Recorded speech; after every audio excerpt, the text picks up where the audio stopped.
Just ni siku nyingine tena tunakutana ndani ya kona ya NBC kwa ajili ya kuweza kuendelea kupeana madini zaidi kama ambavyo utamaduni wetu ulivyo kwenye kona ya NBC. Mimi ni Ibrahim Kasuga ndiye ambaye naendelea kukuletea yale madini kwa undani zaidi nikiwa nipo na mwenzangu Zainab Mohamed. Kwa pamoja tutaweza kushare pamoja na wewe. Na yale ambayo tutakwenda kutazama leo ni kuhusiana na academy za mchezo wa mpira wa miguu. Tutakwenda kutazama umuhimu wake na kama kweli zinalipa au ni bahati nasibu tu ndio ambayo tunaishi nazo kwa upande wa academy za mchezo wa mpira wa miguu. Lakini tutapata nafasi pia ya kuchanganya maoni na mitazamo ambapo mwenzetu Ujugu kwenye Shabiki Soka na Ujugu tutakwenda kusikia mtaani wanazungumza jambo gani.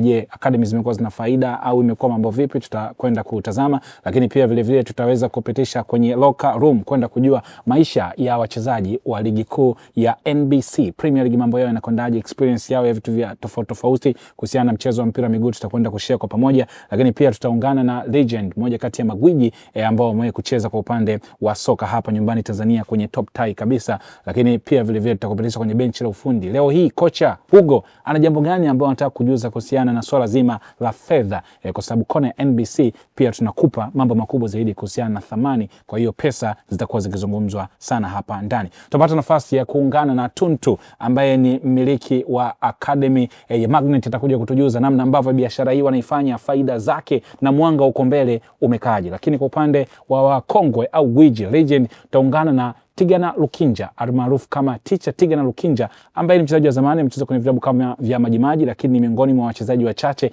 ambao wamewahi kubahatika kufunga magoli dhidi ya vilabu kongwe Simba na Yanga. Akiwa nje ya timu hizo yeye ameweza kuzifunga. Kwa sasa yeye ana academy. Kitu gani hasa ambacho kilimsukuma akiwa kama mchezaji wa zamani na mpaka hivi sasa amekuwa na academy? Hayo pamoja na mengine mengi zaidi, nikusii tu endelea kusalia pamoja na sisi. Mara baada ya mapumziko mafupi utakuja kupata majibu. Je, umruhusu mwanao aende akaubonde huko anasoma au utamwambia base kwenye eneo moja pekee? Tutakuja kuzungumza mara baada ya mapumziko mafupi.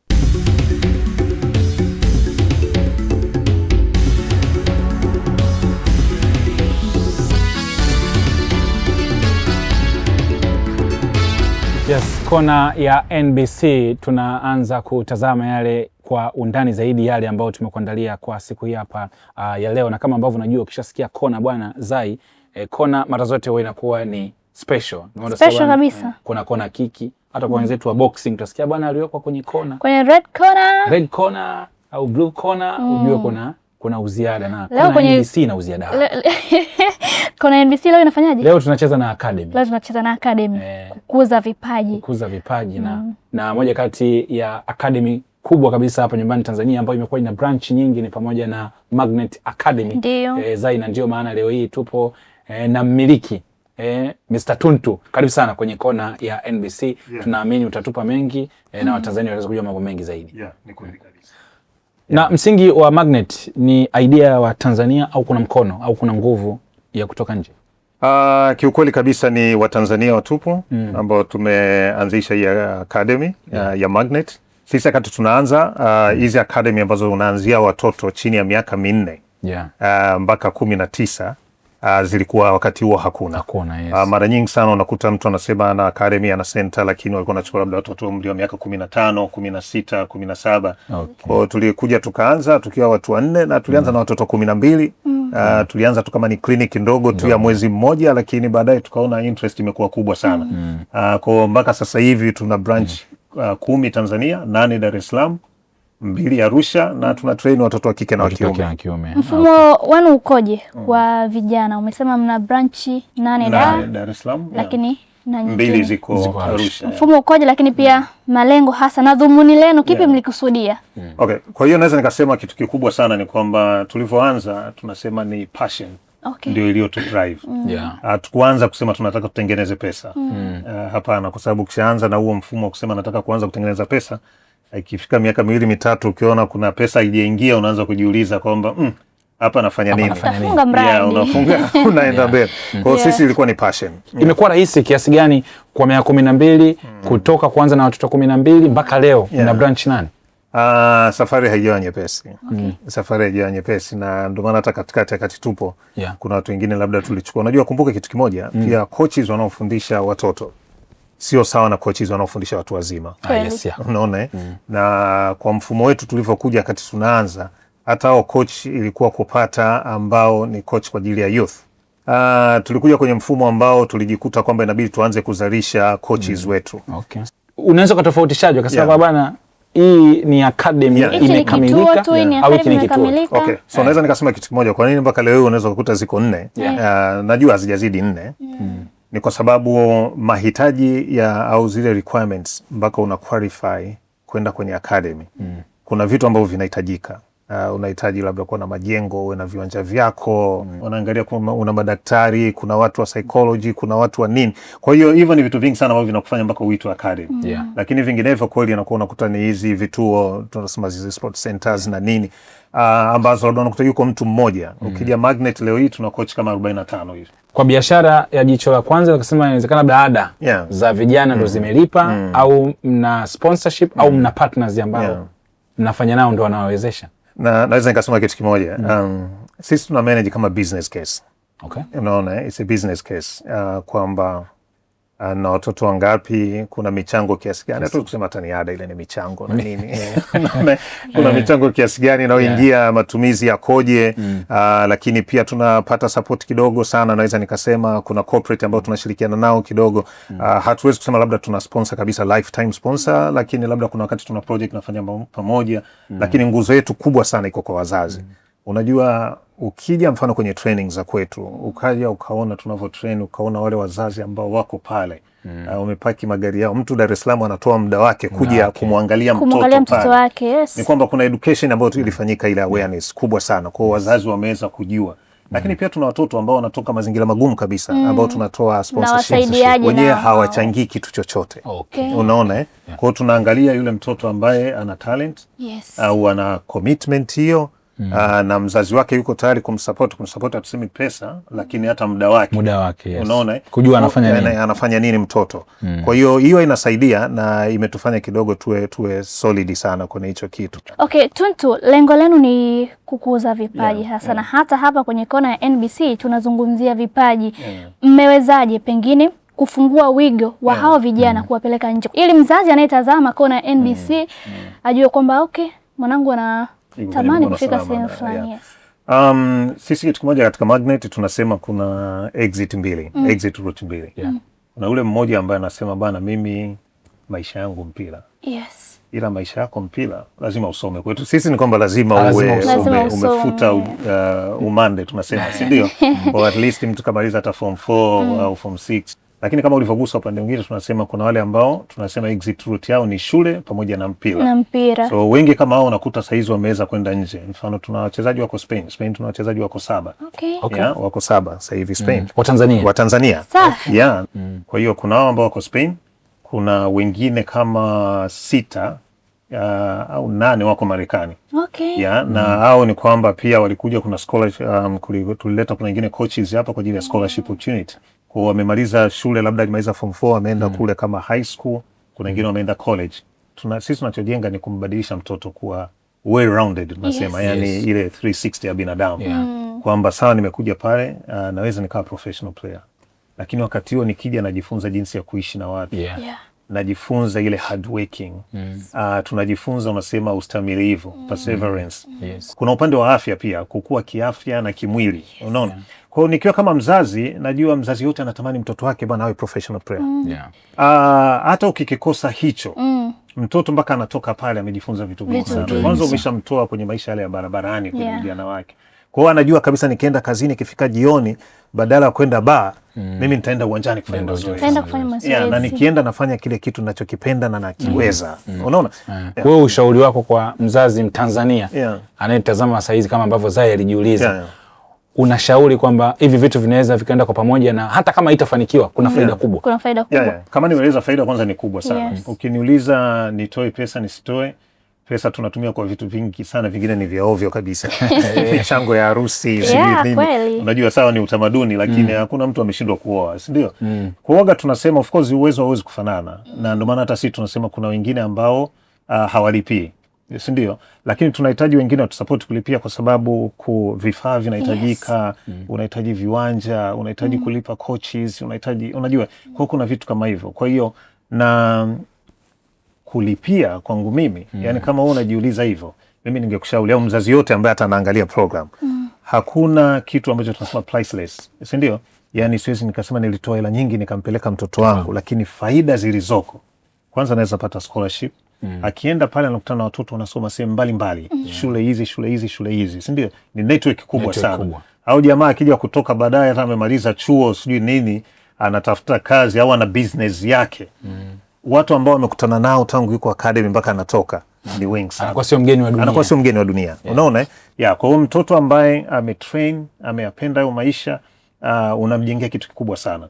Ule urithi ni mkubwa sana kuliko hata pesa. Tuntu, kwenye hapo kukuza vipaji, lakini pia umezungumza namna ambavyo baadhi ya watoto wapo nje ya Tanzania. Mmejijenga vipi kushirikiana na soka letu au shirikisho letu kwenye katika academy ambayo inafanya kazi vizuri sana na TFF na Wizara ya Michezo, serikali kwa ujumla, stakeholder, medias, corporate, Magnet ni moja hapo. Tunafanya kazi vizuri sana. Na ndio maana nikikwambia kwamba mpaka sasa hivi tuna wachezaji ambao tumetoa hata hapa locally, hapa Tanzania. Ambao wako kwenye vilabu vikubwa. Mfano kuna mchezaji kama Pipino, mcheza mpaka timu ya taifa huyo kwenye CHAN. Pipino katamba na nini. Tunaamini kule alikoenda ameenda Singida Big Stars. Kuna watu kama wakina Saaduni walikuwepo kwetu. Na Saaduni yuko Azam FC. Yuko Azam. Kwa hiyo kwa kweli tunajivunia. Ukiniuliza tumepata pesa, uliuliza kama inalipa. Pesa inalipa. Bado lazima niseme ukweli. Kwenye level hii bado mnaamini wachezaji. Yaani kama deal ya Pipino juzi, mtu anasema kwa bana hapa Magnet wamepiga hela. Na mzigo unaotoka Singida unatajwa ni mzuri. So kuna vitu vinaitwa training fee compensation ambazo ukimlea kijana umemtrain zinatokea. Sawa yani timu inayomsajili mchezaji inabidi kulipa hizo pesa. Ndio. Naweza nikasema kitu kimoja ni kwamba, na hiyo ndo kazi kubwa sana ambayo tunashirikiana saizi na TFF. Bahati mbaya sana kwa Tanzania, vilabu vingi sana utaratibu wa hizi training fee compensation kwao kidogo wanaona ni kama wazungu wanasema to take blood out of the stone. Si ndio? Yani haiwezekani. Lakini nafikiri baada ya muda tunaweza kuelewana. Tunapenda kumotivate hizi clubs. Kwa sababu mwisho wa siku ndio maana tunajikuta kwamba tuna wachezaji wengi tunachukua kutoka nje kwa pesa kubwa sana yani. Lakini kama watafika point wanajua kabisa kuna kituo fulani kimemlea huyu mtoto, sheria iko hivi, wanapotupa zile pesa, sisi hizi pesa sio tunaziweka nyumbani naenda kujengea magorofa. Hata nikifanya hivyo sio mbaya, lakini tunazirudisha pale pale kwenye ile business. Kwa hiyo ni kazi ngumu, niseme ukweli, ni ya kujitolea sana, lakini ni mazingira ambayo yakiboreshwa ni mazingira mazuri, na tutatengeneza wachezaji wengi sana kutoka Tanzania. Tutapunguza, of course sio mbaya kuwa na wachezaji kutoka nje, lakini tutakuwa pia na wachezaji wengi waliotoka hapa nyumbani ambao wanafanya vizuri hata kwenye vilabu vikubwa. Itakuwa ni faida kwa timu ya taifa. Itakuwa ni bora zaidi. Tanzania ina vipaji vingi sana. Vipaji vingi sana. Tukiweka mazingira mazuri, mimi nina uhakika kabisa yani kwamba hatutahitaji wachezaji wengi kutoka nje.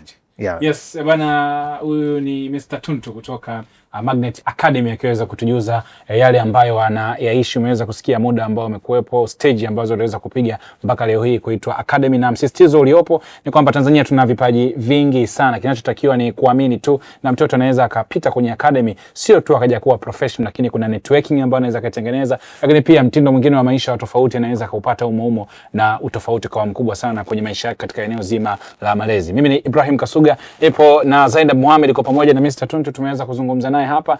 Jambo hili pia limekuwa lina mitazamo tofauti. Sisi tunapata mapumziko mafupi, tutakaporejea shabiki soka na ujugu kutoka mtaani, wananchi wa kawaida kabisa, wao wanazungumza nini kuhusiana na jambo hili la Academy. Kwani kuna muda kama zimekuwa hazilipi hivi, lakini Tuntu anatuambia inalipa. Mtaani wenyewe wanazungumza nini? Pia hilo nalo utakuja kulisikia.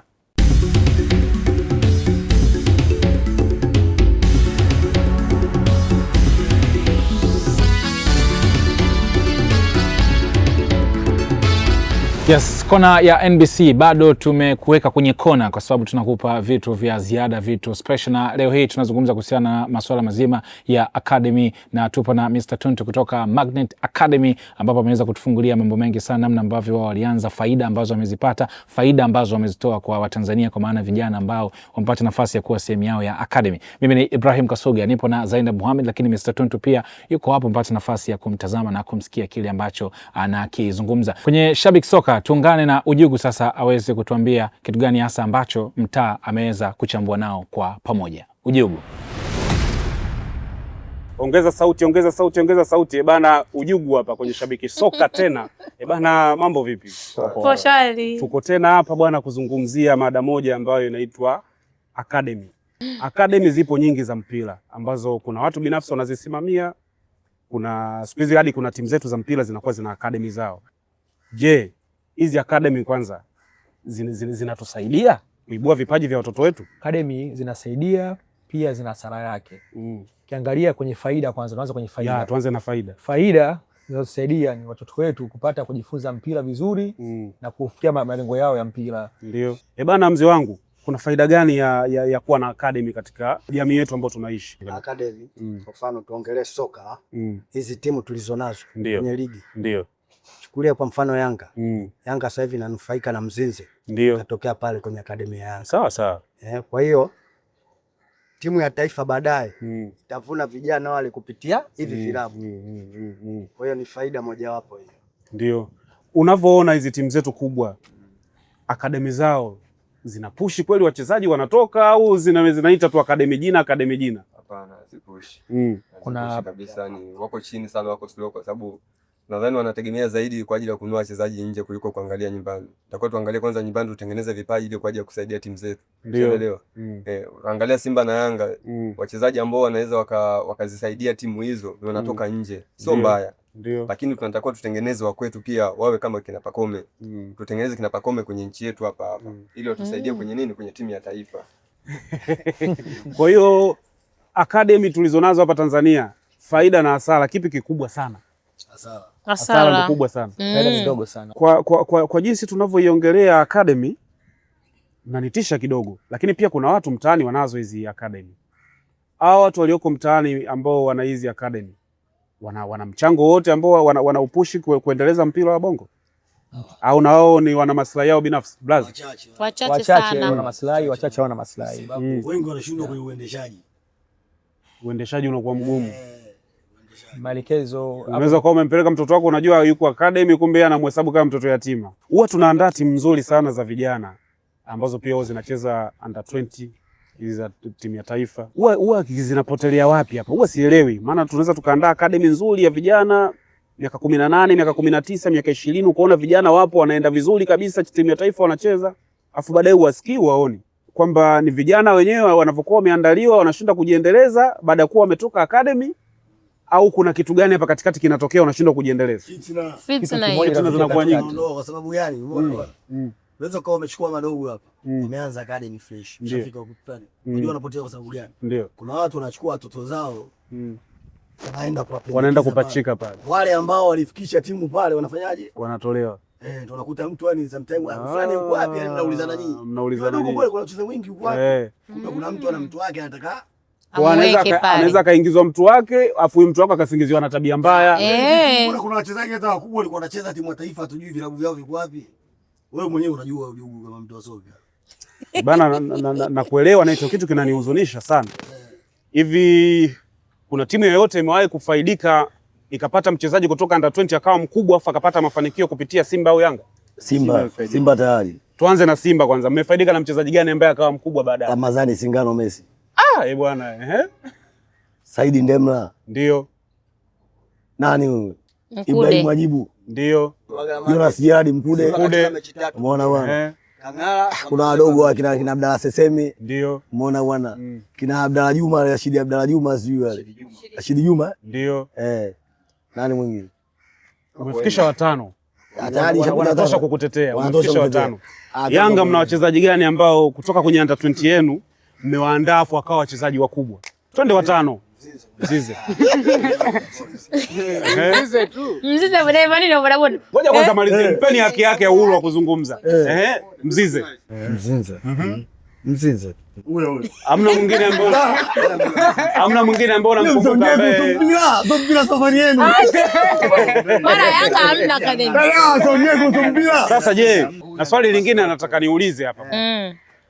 Unajua mtaani tunapokaa kwenye jamii yetu, nadhani wote mtasema bwana Ujugu umezungumza ukweli. Tunaona wazazi wengi sana wanawakataza sana watoto kucheza mpira. Wanaambia bwana, nenda shule, nenda shule, nenda shule. Mnawaambiaje kuhusu kwenye vipaji vyao ambavyo wanakuwa wanazuiliwa kuvitumia? Shule ni muhimu. Kwanza shule kuna muda ukishatoka shule na usiende ukafanya yako ukacheze mpira. Lakini kuna wazazi wanabana kabisa, yani siku hizi mtoto akitoka shule saa 10 kuna madrasa, akitoka shule saa 10 kuna tuition, kuna homework, tuition, remedial. Umesikia? Yaani shida ipo hivi. Wazazi wengi wa mtaani ndio ambao kipato chao ni kidogo. Kwanza hawaamini kama mpira watu wanafanikiwa kupitia mpira. Sababu kiatu labda kinauza 20,000 cha mpira. Ndio. Lakini mtoto akimfuata mzazi, bwana nipe 20,000 kachukue kiatu. Anasema bado siende utavunjika mguu. Kwa sababu kama atavunjika mguu, ina maana akivunjika mguu kule gharama inakuja kwa nani? Inauli kwa mzazi. Mzazi ile gharama kwenda kuhimili hospitali ya kumtibia mtoto mguu ana. Bana, mimi nimewaelewa vizuri sana. Tulikuwepo leo tunazungumzia mada ya academy ambazo tuko nazo katika nchi yetu na jamii ambayo inatuzunguka. Tumesikiliza mambo mengi sana ambayo washikaji, mama zangu na dada zangu wamejadili hapa. Najua hata wewe pia unaweza ukawa una pointi yako au una maono yako ambayo unaweza ukatudondoshea kwenye comment hapo kwenye kurasa zetu zote, tukapata maoni yako nawe tukakusikia una jambo gani ukiwa huko nyumbani na unatutazama. Ulikopo na mimi ndugu yako Ujugu hapa.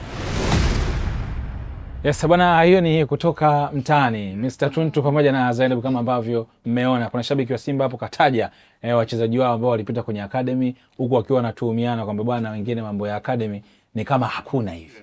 Wengine wakisema ni hasara, hailipi, lakini wao wakitaja wachezaji wao hapo wamezungumza na kizazi cha kina Mkude, kina Ndemla, kina Ramadhan Singano, Messi. Hivi ile unaweza count kama kwenye maana umri, kuna muda watu wanaamini hao watu walishakuwa wakubwa. Tunaweza tukakaunti kwenye umri gani? Wa umri wa kusema kwamba bwana huyu katoka kwenye akademi yetu. Kwa hiyo inategemea. Mfano wenzetu wazungu wanatumiaga, wanasema homegrown player, si ndio? Yani homegrown player aweze akaja mchezaji na miaka 17 18 alafu kacheza kwenye academy yako miaka 2 alafu unasema huyu ni homegrown player.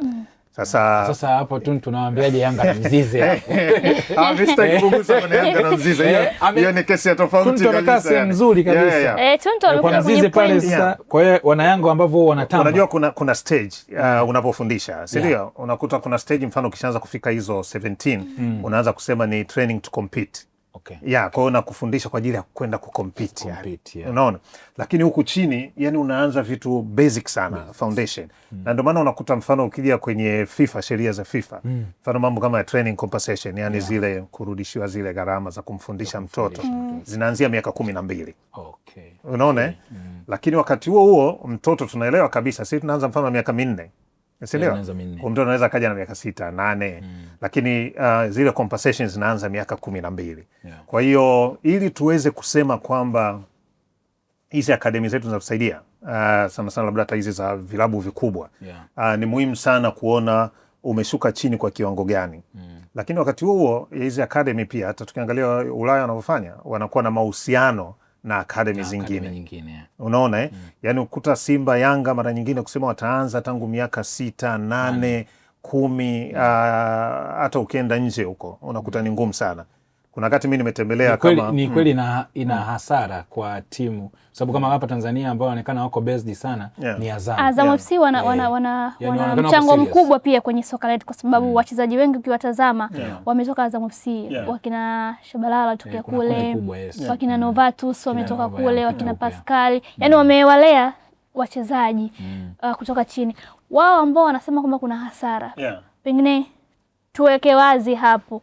Wao hasara wanaiona kwa engo gani, lakini pia tuwaelimishe kwamba hakuna hasara bana, kuna manufaa na faida kubwa.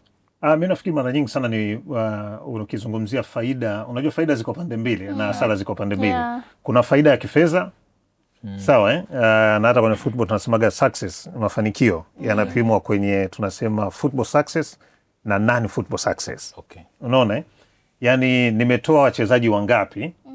Unaweza ukawa umetrain watoto hata 50. Ndio maana leo huwezi kusema bwana mimi katika watoto 20 au Taifa Stars wakati fulani watu wanasema unajua kwa nini nchi story ikachukua watoto kama 50 hivi. Alafu tukasema tunawafundisha hao 50 hao ili tupate wachezaji wa national team hapo. Unaweza kufundisha wachezaji 50 asitoke hata mmoja. au akatoka watu wawili. Unaona? Na kwa hiyo ukitaka kuzungumzia kwenye faida na hasara, anaweza katoka mchezaji mmoja lakini mmoja akarekebisha mambo ya kwenye hiyo akademi yako, hiyo center yako. Unaelewa? Kwa hiyo tukizungumzia faida na hasara inaweza ikawa kipesa. Nimesikiliza hapo mashabiki wakati wanaongelea, wanaona wenyewe kuna hasara tupo, hakuna faida na nini. Lakini faida lazima uziangalie pande mbili. Kweli huwezi kutoa wachezaji wote, yani kwamba nilikuwa na academy wachezaji wangu wote wametoka ndo wameenda kwenye first team.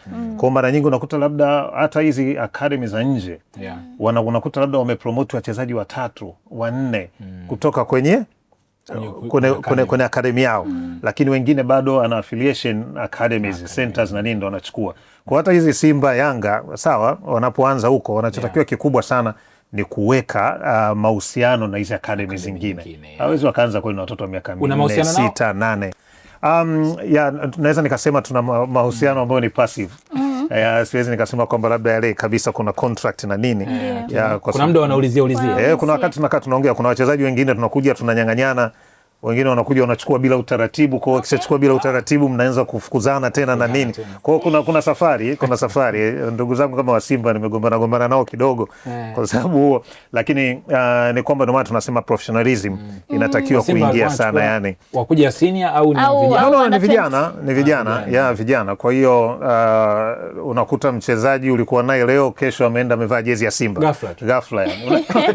Unashangaa imekuaje? Kwa hiyo kitu kama hicho kimekatisha pia tamaa. Niseme ukweli. Kimekatisha pia tamaa hata vituo vingi na nini. Mtu anakwambia ni mchezaji wangu lakini sijafaidika kitu chochote. Ni serious kiasi hicho? No, zipo nyingi. Kwa sababu gani nasema kitu kama hicho? Sawa. Najua kuna wakati tunapenda tusitaje sana majina. Lakini nazungumza kuna mchezaji huyo tulikuwa tunamzungumzia. Tumemzungumzia mfano Mzinze, si ndio? Clement Mzinze. Tunakijiuliza kwamba Yanga alikuja na miaka mingapi? Kabla ya hapo Mzinze alikuwa wapi? Unaambiwa alikuwa Iringa. Sasa huko Iringa kulikuwa hakuna kituo kwa kocha Chitalula. Sasa muulize wewe, mtafute kocha Chitalula, muulize bwana umepata shilingi ngapi kutokana na Mzinze. Namna gani ambavyo Mtanzania anayetazama muda huu, mzazi ambaye tumeweza kumshawishi hapa anataka amlete kijana wake mfano kama kwa Magnet, utaratibu ukoje? Je, kuna mikataba? Lakini pia fee zenu zikoje? Sio tunazungumza hapa, kumbe fee ya bwana Tuntu kiboko kabisa. Ndio maana nimesema kitu kimoja. Lakini pia utuambie muda sasa wa wale ambao wanaenda shule na wale ambao waendi shule. Kwa sisi program zetu kwanza jinsi zilivyo nyingi tunafanya weekend na pia katikati baada ya masomo. Unaona, ndio maana tunaita ni kama after school program. Kwa hiyo mtoto ameenda shule, amerudi, anakuja, wengi wanabeba begi lake na viatu vyake, anaenda shule, kutoka shule anapitiliza kwenda moja kwa moja training. Lakini nyingi ziko Jumamosi, Jumapili, Ijumaa. Unaona, kwa hiyo mtoto anaweza kwenda vizuri. Na Magnet tulichokifanya ndio maana unakuta tuna center 8 kwa sababu tunajua tatizo la Dar es Salaam kuzunguka. Yaani mtoto ukisema una center Sinza pale anakaa Tegeta, atoke huko aje kufika huko. Kwa ndio maana tumekuwa scattered kwenda kwenye hayo maeneo mengi, na ndio maana tumekuwa tuna coaches wengi na tunafanya hivyo. Kwa hiyo mtu akitaka kujiunga na Magnet, kama tulivyosema umri ni miaka 4, tunaanzia miaka 4. Of course anaweza kaja 6, 8, unajua. Miaka 4 mpaka 19, lakini pia watoto wa kike na wa kiume. Na kuna Instagram page yetu ambayo inaitwa Magnet Tanzania. Kwa hiyo Magnet Tanzania, kwa pale kuna team mbili. Ukiingia pale utakuta communication zote ziko pale. Kwa mfano kwa Dar es Salaam tuna center Upanga. Tuko Upanga, tuko Mikocheni pale TBDC, tuko Sinza wanaita, lakini ile Sam Nigoma mawasiliano Tawa ndani ya pale tuna center 2 ziko pale. Tuna center Mbezi, Imtu, Mbezi Beach, Imtu. Tuna center Kunduchi, Leisure Plaza, Bahari Beach Hotel mle ndani. Tuna center Kinyerezi, Tabata. Tuna center Kigamboni. Unaona Kwa hiyo hizo ndo center ambazo tuko nazo kwa Dar es Salaam. Lakini ukienda Arusha, tuna center 2. Tuna center huku Kisongo, karibu na Kisongo Airport, St. Constantine. Lakini pia tuna center ambayo iko Don Bosco, hii njia ya kwenda Mshono. Hizo ni center. Hajaweka pia Zai na wanavyogusa bei. Mimi nataka kujua kiasi pale nikichukua mkwanja kutoka NBC na nyosha. Na kwenye swala la Zai, Yanga wao walivyotangaza vituo vyao wakasema vituo vinatofautiana bei kwa sababu kijana wa Upanga hawezi kulipa sawa labda na kijana anayepatikana Kunduchi. Senta zenu zinatofautiana bei au bei ni moja? Zinatofautiana bei, na sisi mfano unaweza ukalipa kuanzia shilingi 60,000 kwa mwezi. Okay, kwa mwezi kuanzia 60,000. Au ni sisi wa Kinyerezi au wapi? Hapana, inategemea mtoto anafanya mara ngapi. Kwa 60,000 kwa mwezi mpaka kwenye 150,000. Lakini pia kama tulivyosema, wale ambao hawana uwezo pia wana train for free. Na tukizungumza ndio upande mwingine kwamba okay, unaweza kusema labda ingekuwa bure kabisa.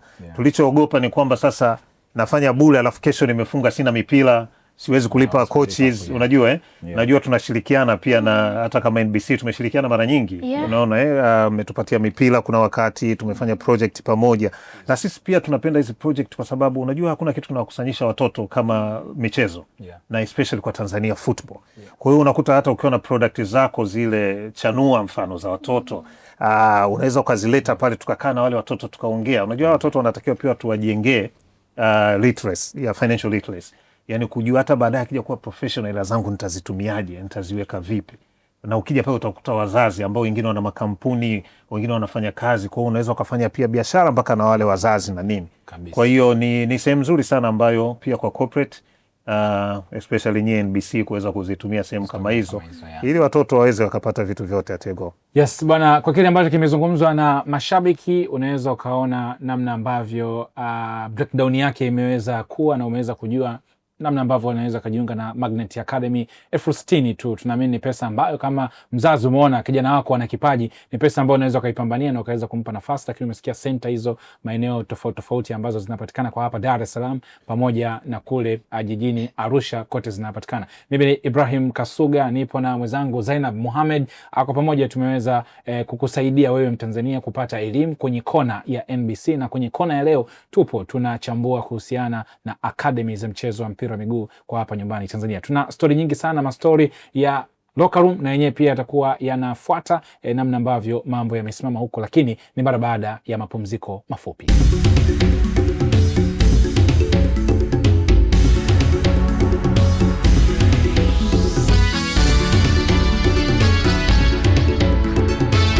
Unaendelea kutazama kona ya NBC na leo hii tumezungumza zaidi kuhusiana na academy, na hapa tulikuwa tukizungumza na Tuntu kutoka Magnet Academy akituelezea kile ambacho wanakifanya wao kama Magnet Academy. Lakini uzuri nilichopenda kutoka kwenu ni kwa namna ambavyo umesema NBC walishirikiana na nyie, walitoa mchango wao kwenye Magnet Academy. Muda huu sasa tunaungana na mastori ya locker room, tunakwenda kusikia kutoka kwa wachezaji kile ambacho wanakifahamu, lakini kubwa zaidi mtindo wa maisha. Kama kuna nyota ambaye amepita pia kwenye academy mbalimbali, tutajua kuhusiana na kile ambacho experience huko. Endelea kutazama kona ya NBC. Mimi ni Zainab Mohamed, niko sambamba na Ibrahim Kasuga.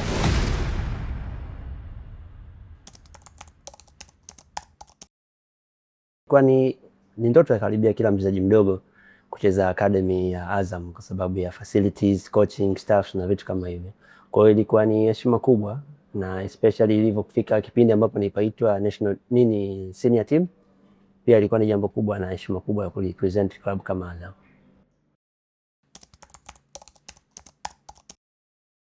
Kwenye upande wa mpira ndoto kucheza kuwa solid player national team, na pia kupata mafanikio na klabu yangu ya sasa hivi nilikuwa nayo, na pia kama Mungu akibariki basi kucheza professional football katika level kubwa zaidi.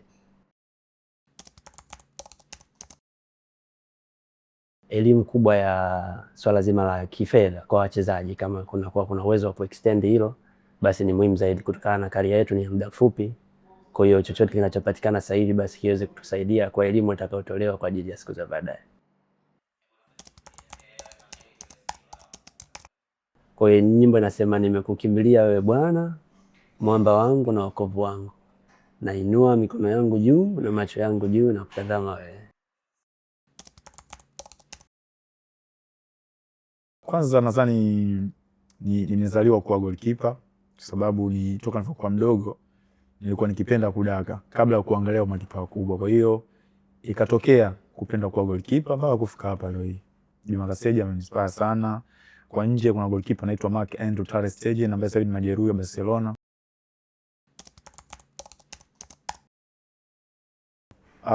Napenda kuogelea, napenda kucheza PlayStation.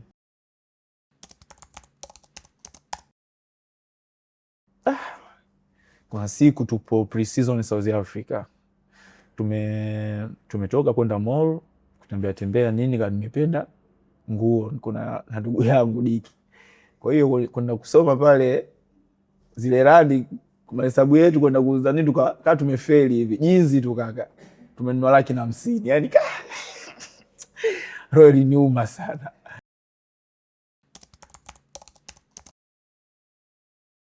Ningefurahi kwa hicho ambacho mnaendelea kukifanya katika ligi yetu, ni kitu kizuri.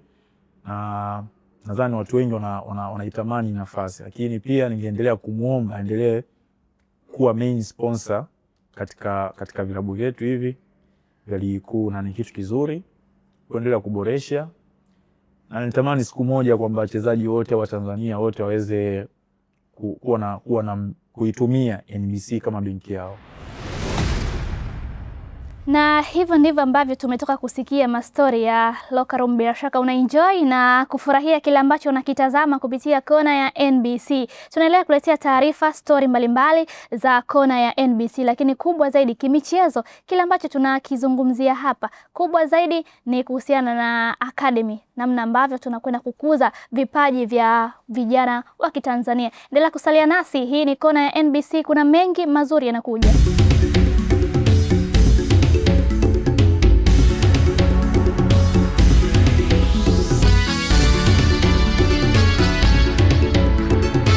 Yes, mara baada ya kutazama mastori ya Locker Room, tumeweza kupata kitu cha ziada, lakini pia ni time ya kuweza kutazama upande wa Gwiji Legend, ndio kile ambacho tunakwenda kutazama kwenye kona ya NBC hivi sasa. Na jambo letu au topic yetu ni ile tunatazama kwenye eneo zima la academies, lakini tupo na Legend ambaye yeye pia anaweza kutuambia misingi ambayo alipita ilikuwaje. Tunaungana na Tigana Lukinja, mchezaji wa zamani wa ligi kuu Tanzania Bara, ameweza kucheza kwenye top tie kabisa kwa namna moja ama nyingine. Tigana, ilikuwaje? Ilikuwa bahati nasibu au alipita kwenye maeneo ya kulelewa? Ataweza kutuambia hapa. Na kitu kizuri pia Ticha kwa sasa na yeye ana akademi yake, kwa hiyo tutaweza kupiga naye story, msukumo hasa umetoka wapi kwa namna moja ama nyingine. Kocha Tigana, karibu sana kwenye kona ya NBC. Sana nimekaribia. Tigana, mpaka kufika level ya kucheza kwenye top tie ya nchi kwenye mpira wa miguu linakuwa sio jambo la kawaida. Tigana, ilikuwa ni mpira kipaji? Kuna mtu alikushika mkono? Au nawe bahati nasibu? Au nawe ni bahati nasibu, Ticha alijikuta tu ligi kuu? Ya kwanza niseme ilikuwa ni mpira wa kipaji kwa sababu baba yangu mzazi marehemu Mzee Lukinja alicheza naye kwenye madaraja ya juu nyakati zake, lakini mwisho wa siku alikuwa mwenyekiti wa timu ya ushirika Moshi. Yes. Okay. Kwa hiyo hata akiwa katika nafasi ya chairman bado alikuwa na practice, anafanya mazoezi foresha, na mimi nilikuwa nikimsindikiza. Mpira umetokea nyumbani? Yes, umetokea nyumbani. Alafu nilipata bahati nyingine upande wa baba na upande wa jomba zangu, yani wadogo wa mama yangu pia walikuwa wachezaji. Kwa hiyo nikapata DNA hiyo ya football. Kwa tafsiri hiyo ambayo umeizungumza hapo kwamba mpira unaanzia nyumbani kwenu. Naam. Ticha, tuombe ukweli. Unaamini kwenye kipaji kwa asilimia ngapi zaidi? Kipaji mimi naamini kwa asilimia zaidi ya 75, ambao ukiona unaamini kwenye 75 ni almost 100. Yes. Kwa hiyo naamini kwenye asilimia 75 kipaji ni kila kitu. Alafu nyingine? Juhudi, kwa sababu yupo mchezaji asiye na kipaji kubwa lakini anaamua kukaza kwa mimi ndo maisha haya. Kwa hiyo anaweza overtake mwenye kipaji ambao umedelay. Ticha, kitu gani hasa kimekushawishi ama kimekusukuma na wewe kuanzisha akademi yako? Ya nilijiona bado nina deni. Na hususan ile connection ya Nazareth na mimi. Yes, niliona natakiwa kufanya kitu cha ukarimu kurudisha zile fadhila. Yes, kwamba mimi walinichukua, tena nikitumia neno hili naweza nikaleta maana, waliniokota shuleni. Kile kitu kilivyonifanya kwenda kwenye mpira mkubwa, kwamba kilininusuru kwenye maisha ambayo yalikuwa na changamoto, kunileta huku. Yes, nilienjoy. Lakini unarudisheje kwenye jamii kwa mapito uliopitia wewe? Ndio idea ya kwanza ya academy ilipoanza. Kujaribu connect stories za academy na ambacho tulikuwa tumeweza kuzungumza na Tuntu mapema, kwamba ulicheza football baadaye ukakumbuka kuna elimu. Kwenye story ya mchezo wa mpira wa miguu kwa hapa nyumbani Tanzania, kuna inspiration story moja kubwa sana ya Ali Mayai Tembele. Yes. Kwamba tunashangaa huyu Ali Mayai alicheza mpira. Afu tukiangalia elimu yake iko juu, ni mtumishi wa serikali na ni level ya juu kabisa. Mazingira ya sasa tayari Tigana na wewe una Tigana Lukinja Football Academy iko pale. Una balance vipi kwenye ushawishi? Naam. Ili wewe kuna kipindi ilibidi upumzike kidogo na football. Hata Lonyanda pia ilibidi aache mpira akasome kwanza ili mambo yakae. Saizi wewe kwenye akademi yako unachezaje na hawa vijana ambao unao? Yes, kwa nyakati hizi kama Tuntu alivyozungumza, teknolojia na nini imesogea, ufahamu wa wazazi umekuwa mkubwa kwenye hili jambo. Kwetu tuna categories kuu mbili. Ukiacha kwamba katika age categories, kuna category ambao tuna groom, hawa ndo miaka 4 mpaka 14, 15 hawa mchezo vya watakuwa wako shuleni. Wale 16 mpaka 20 tunaodili nao, wapo ambao maybe ameshamaliza kidato cha 4 lakini anaweza kawa alipita na nyinyi hapa chini mpaka kufikia kwenye kumaliza akarudi kufanya shughuli na nyinyi. Kwa wapo ambao hawapo shule, wana kalenda yao ya mazoezi na muda wa training. Wapo ambao wako shule ambao tunawapata labda weekend na public holidays. Zote sisi tunakuwa katika field kuendelea nao. Lakini tunawainsisti sana kutembea pande zote mbili na kuonesha kwamba sisi ni wazazi bora. Tunafika hadi kutaka kujua performance yake shuleni. Navyokuambia, leo kwetu kwenye academy tulikuwa na tunasema guard of honor, kwa maana gwaride la wanafunzi waliofanya vizuri la heshima, waliofanya vizuri form 4. Tuna 1 ya pointi 10 moja, alafu tuna division 2. Kwa hiyo tunahimiza sana swala la elimu kwa sababu sisi tumepita, tumeonja hizo pande zote mbili. Kwenye kuisaidia nchi, Teacher Tigana. Naam. Ni kwa namna gani ambavyo Tigana unaamini academy zinaweza kazi na mchango mkubwa sana kama mchezaji wa zamani, lakini sasa hizi ukiwa umeingia kwenye biashara na kuna baadhi ya michakato ya TFF uliwahi kuingia. Academy zinaweza kutusaidia kuja kuwa na timu bora ya taifa, tukiachana na stories za huku kina Mtibwa, kina Simba, kina Yanga. Kabisa. Yes, kabisa. Msingi wa mpira huko kwenye academies.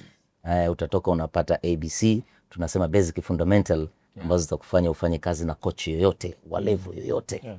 Swali lako la msingi kuhusiana na academies. Academies ni silaha. Ni silaha kwa maendeleo ya national team. Tuntu anafahamu sisi as coaches wa vituo kama hivyo, kwa maana academies na nini, tuna changamoto moja ambao huwa unaweza kumtengeneza mtu akafikia kwenye top level. Madalali ambao tunaita agents wakaingia wakatengeneza mazingira mabaya sana ya wewe ambao umetoka naye chini. Alizungumza pia Tuntu mwanzoni. Kuna pahala hauna uhuru wa kusema mtoto huyu anayecheza timu hii na ana goli hizi nimemkuza mimi kwa sababu tu ya msukumo uliopo kwa agents wake. Ndio maana kuna wengine tunafunika kombe mwana haramu apite. Lakini through my academy, ukianza na ile ya Njombe ambayo ilitoa wachezaji 4 kwenye Premier kwenye timu ya Njombe na timu nyingine kama EF na nini, na wapo kina utakuwa unamkumbuka Notgel Masasi apata nafasi kucheza mpaka ligi ya Kenya. Na wengine ukisema Uasembo hapa ni kundi kubwa na kila aliyekwenda, kwa sababu kwenye academies aishi kufundishwa kucheza na ujenzi wa kichwa upstairs. Amegusa Tuntu. Pia Tuntu. Kwa hiyo unakuta hata kile kidogo anachokipata ukimwona ana discipline nayo. Anaweza kuambia bwana, kwa kumsaidia sajili yangu ya kwanza sio kubwa sana, lakini pamoja na hivi nimewekeza na mimi na bodaboda 2 jioni nachukua hesabu kwa tuko hivyo. Bwana, hiyo ni experience kubwa kabisa kutoka kwa Teacher Tigana Lukinja, akichanganya namna ambavyo yeye alicheza. Tumeona namna mpaka kufika level ya juu kabisa, level ya kucheza kwenye ligi kwa nchi, sio jambo dogo sana, lakini pia vile vile sasa naye akiwa ni sehemu ya watu ambao wanatoa mchango kwa kuweza kuwafunza au kuwapa madini vijana, kwa maana kwamba kutoka kwenye Lukinja Football Academy ambayo anayo na shughuli zao zikiwa zinaendelea kila siku. Ametaja pia orodha ya magwiji ambao wanao kwenye academy yao na jinsi ambavyo vitu vinakwenda. Mimi ni Ibrahim Kasuga, Zainab Mohamed naye pia niko naye hapa, tunapiga story nyingi zaidi. Zai, benchi la ufundi ndilo ambalo litakuwa linafuata mara baada ya kusikia Teacher Tigana Lukinja ambaye ameweza kutujuza kama legend wetu kwa siku ya leo, lakini pia Tuntu akiwa anachagiza. Tunapata mapumziko mafupi, tutakaporejea tutaenda kwenye benchi la ufundi.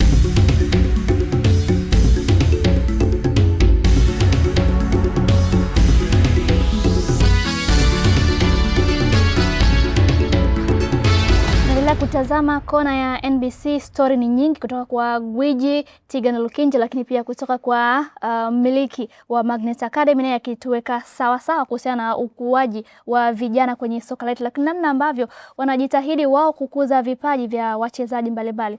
Muda huu sasa twende kwenye benchi la ufundi, na hapa tunaungana naye moja kwa moja Kocha Hugo kutoka NBC. Yeye anatupitisha kwenye maneno mbalimbali ambayo yanazungumzwa kwenye soka, lakini yanahusiana vipi na maisha ya kawaida, hususan kwenye masuala ya kifedha. Tuna tukamsikilize Kocha Hugo kutoka NBC. Leo anakuja na maneno gani kutoka kwenye masuala ya kisoka? Ladies and gentlemen, mambo vipi? Karibu tena katika kona ya NBC Premier League. Na hii ni kona nyingine ya benchi la ufundi ambapo tumekuwa tukiangazia maneno mbalimbali yanazungumzwa katika mijadala ya soka, na leo tunakwenda kuangazia ama kunyambua na kuchambua neno maarufu katika ulimwengu wa soka ambalo ni false nine. Neno hili limekuwa likizungumzwa katika mijadala mbalimbali katika ulimwengu wa soka, lakini leo mimi kocha wako kutoka NBC Bank, Gabriel Hugo, ungana nami uweze kujua nini maana ya false nine na inatumikaje katika muktadha wa soka, lakini katika muktadha wa maisha ya kila siku. False nine ni mchezaji ambaye anakuwa anatumika kama mshambuliaji wa kati, lakini kiuhalisia anakuwa anapewa majukumu ya kitofauti kabisa. Katika uwanja anakuwa ameingia, lengo kuu ikiwa ni kuwachanganya na kuwahamisha mabeki wa kati ili kutengeneza nafasi za washambuliaji wa pembeni. Wakati huo anaipa nafasi timu yake ya kuweza kutengeneza nafasi nyingi za kushambulia, lakini pia jukumu lake huwa ni kupanda na kushuka, kuwachanganya timu pinzani. Turudi mpaka mwaka 2009 chini ya kocha maarufu kabisa katika ulimwengu wa soka, Pep Guardiola, akiwa na kikosi cha Barcelona. Alikuwa akimtumia mchezaji Lionel Messi kama mshambuliaji wa mwisho kwenye makaratasi, lakini anapoingia uwanjani anakuwa na majukumu tofauti. Tunaweza tukarudi katika ligi kuu ya NBC ambapo pia tumeweza kushuhudia kwa mara kadha wa kadha false nine role ikitumika katika uwanja. Nitakukumbusha msimu wa 2023 2024, Faisal Salum, Fei Toto, Faila Sufi, kiungo kutoka Azam FC ambaye aliyepewa majukumu hayo na kuyavaa vizuri sana, ambayo ilikuwa ni kutumika kama namba 9 wa uongo, ambapo jukumu lake inakuwa ni kuwasaidia washambuliaji wa pembeni wa Azam. Faisal alikuwa na jukumu moja la kuweza kupanda na kushuka, kupanda na kushuka, ikiwa ni lengo la kuweza kuwachanganya wa mabeki wa kati namba 4 na namba 5. Pindi anapokuwa amepanda, mabeki wanakuwa wamefocus naye, au akishuka anakuwa anashuka na beki mmoja. Kwa hiyo jukumu lake kama namba 9 wa uongo ni kuhamisha mabeki. Anapokuwa amehamisha mabeki, maana yake anakuwa ametengeneza nafasi kwa winga wa kulia ambaye anakuwa na nafasi ya kufanya underlapping movement. Kwa hiyo kwa namna nyingine pia Faisal anaweza akafanya decoy movements, tunasema movement ambazo za uongo. Ukamhamisha beki huyu, hapa ananufaika mshambuliaji ama winga wa upande wa kushoto ambaye kwa kipindi hicho 2023 2024 alikuwa ni Kipre Junior. Anafanya underlapping movements ambazo zinaisaidia timu ku create chances, aidha upige vipas au anaweza akashambulia mwenyewe na kupata goli. Kwa hiyo kutokana na majukumu haya ilimpelekea Faisal kufunga magoli mengi sana. Faisal alifunga magoli 19, assist 7, akiwa na jumla ya magoli na assist jumla ikiwa ni 26. Msimu huo ndo msimu bora kuwahi kutokea, mimi namshuhudia Faisal Salum. Na katika muktadha wa maisha ya kila siku, unaweza ukayavaa majukumu ya namba 9 wa uongo, yani false nine, kwa kupeleka mashambulizi ya kimaisha, kwa kufanya uwekezaji katika njia ambayo utakuwa ni smart. Watu wasiweze kujua ni wapi ambapo umefanya uwekezaji wako. Kwa maana tunakwambia sio lazima uwe na duka Sinza ama frame Sinza, au uwe na duka Kariakoo, au uagize mzigo kutoka China. Hii itakuepusha wewe kuwaza mambo madogo madogo kama kodi ya pango na vitu vingine ambavyo vinaendana na biashara hiyo. Lakini sasa NBC Bank mathalan kupitia false nine role na kuhitaji wewe Mtanzania uweze kuyavaa majukumu hayo kwa kuweza kuwekeza katika fixed account kwa urahisi zaidi. NBC tuna huduma ya NBC Mgodini ambayo inakupa wewe fursa ya kuweza kuwekeza kiasi chako cha fedha ambazo ni kuanzia shilingi 500,000 utawekeza kwa kipindi cha kuanzia miaka 2 hadi miaka 5. Na kwa kufanya hivyo utajipatia sasa faida au gawio ambalo wewe utakuwa unalipata gawio hiyo, lakini utachagua sasa aidha upate kwa miezi 3, miezi 6 au hadi miezi 12. Na hivyo mtaani kwako ama katika michongo ya mtaani watu wanakuwa wanakuona tu wewe ukiwa unakula bata, lakini wakati wewe unaingiza faida ama unatengeneza kiasi cha fedha ambacho kimeboresha maisha yako na kimekupelekea wewe kuweza kutimiza malengo yako ya kiuchumi.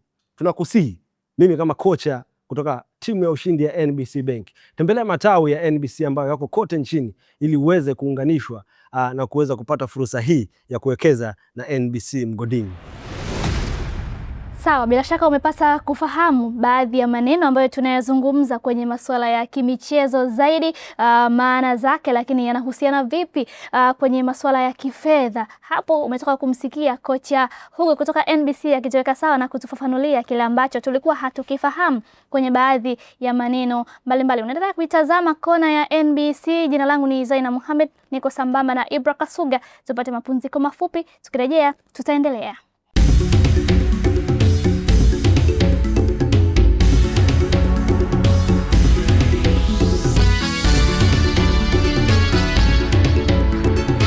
Yes, story nyingi sana ambazo tumeweza kuzizungumza hapa ndani kwa pamoja kwenye Kona ya NBC, na Kona leo ilikuwa ikitazama zaidi kuhusiana na academy za mchezo wa mpira wa miguu, na eneo ilikuwa ni zinalipa au tunabahatisha tu namna ambavyo mambo yanakwenda. Umemsikia Tuntu ameweza kutujuza, ambaye ni moja ya sehemu ya wamiliki wa Magnet Academy hapa nyumbani Tanzania, lakini safari ya gwiji Tigana Lukinja, unaweza kaona familia inawezekana ilichagiza jitihada na bahati ndani yake pia. Kwa hiyo ameweza kutupa picha au mwanga wa namna ambavyo yeye aliweza kutoboa mpaka kufika kwenye level ya juu kabisa kabisa kupitia Kona ya NBC, pamoja na mambo mengine mengi zaidi umeweza kuya enjoy. Sisi kabla ya kutoka hapa, Teacher Tigana, una academy yako pia. Inawezekana kuna watu wakasema, bwana Teacher Tigana jambo lake limekaje? Mnafanyia mazoezi wapi na makocha ni kina nani ambao wanaunda academy yenu?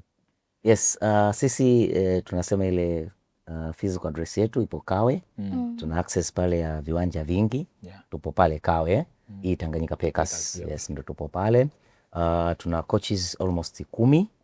Yes, lakini wengi ni former player kwenye ngazi ya ligi kuu akicheza Tanzania na timu za taifa na nini, lakini wana qualification ndio kila kitu.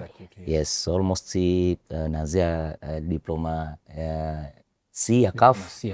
Yes, kwa wote pale tuliopo hivyo, lakini wapo wenye exposure tofauti ya kufundisha na kufanya kazi nje.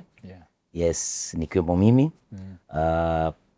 Kuna wengi wanashindwa kutofautisha engo ya scouting na kocha. Mimi nimebahatika kufanya kozi zote mbili kwenye upande wa coaching na scouting. Yes, scouting nimefanya German, nimepractice Ghana na mataifa mengine ya magharibi pale. Kwa hiyo naweza kufanya assessment ya kipaji nikaleta kwa makocha wakadevelop. Yes, kwa hiyo tupo katika muundo huo, lakini tunaye Emmanuel Gabriel. Yes, ambaye alikuwa ni mshambuliaji mahiri, wengi wanafahamu. Tunaye Fred Mbuna. Bahati mbaya sana tulifiwa na mwenzetu Geoffrey Mwando. Yes, ambaye tulicheza naye Nazareth na Mtibwa Simba pamoja, pia alicheza professional nje, huyo amefariki siku za karibuni. Yes, lakini pia tunaye Kelvin Mwagama ambaye ni goalkeeper mahiri Simba na Majimaji Mtibwa. Yes, ambaye yeye ndio head coach kwenye upande wa department ya coaching. Yes, lakini pia tuna makocha kadha tu ambao kuna kina Saidi Penta ambao wamecheza bara na visiwani kwa mafanikio. Kwa hiyo tupo hivyo bana. Hiyo ni package ambayo Teacher Tigana Lukinja anayo. Former players ndio ambao wamejaa kwenye eneo lao. Kwa hiyo kwa namna moja ama nyingine ukaweza kumpeleka kijana wako na jambo likaweza kunyoka zaidi. Ilikuwa ni Kona ya NBC. Mimi ni Ibrahim Kasuga, nilikuwa na mwenzangu Zainab Mohamed. Ni mshukuru sana Mr. Tuntu. Shukrani sana kwa timu yako kuweza kushare pamoja na sisi, pamoja na kocha Tigana Lukinja gwiji. Story yake ipo very interesting. Shukrani sana Teacher, next time na amefurahisha. Umefurahishwa? Watu wameenjoy. Kwa kweli. Bwana, bye bye, see you next time kwenye Kona ya NBC. Tuna jambo gani?